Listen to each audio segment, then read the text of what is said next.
ஸ்ரீ மாத்ரே நமகா. சென்னை அடையார் சர்வசக்தி பீடத்திலிருந்து அருள்வாக்கம்மா ரேணுகா தேவி. என்னுடைய பல பதிவுகளை பார்த்துட்டு நீங்கள் என்ன கேட்குறீங்க அப்படின்னா, வசியம் செய்ய என்ன மாதிரி சில விஷயங்கள் தேவை அப்படின்னு சொல்லி நிறைய பேர் கேட்குறீங்க.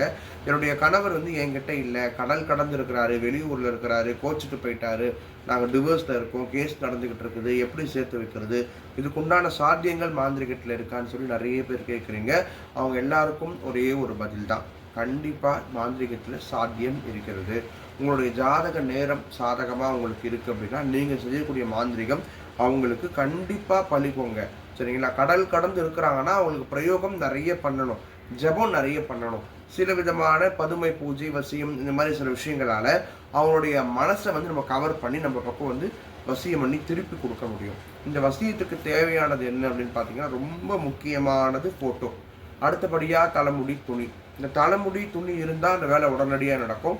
ஃபோட்டோ மட்டும் இருந்தால் கொஞ்சம் லேட்டாக நடக்கும். அவ்வளோதான் சில விஷயங்கள். ஆனால் 21 நடக்குமா, 11 நாள் நடக்குமான்றதெல்லாம் பொய், சுத்தமாக ஃப்ராடு. எவனையுமே நீங்கள் நம்பக்கூடாது.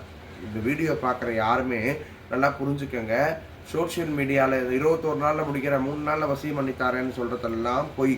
இன்னொரு ட்ரிக்ஸும் இங்கே வச்சுருக்கிறாங்க. என்ன தெரியுமா?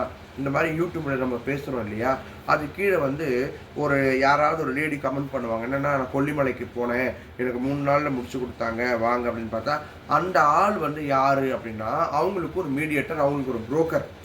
ஸோ அவங்களையும் நம்பி நீங்கள் போகக்கூடாது.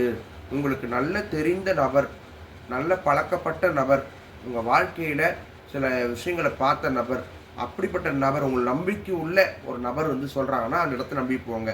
மற்றபடி வேறு எங்கேயும் போய் ஏமாற வேண்டாம் அப்படின்றத இந்த பதிவு மூலிமா நான் உங்களுக்கு சொல்ல வரேன். புரியுதுங்களா? நன்றி. சிவாய நமः.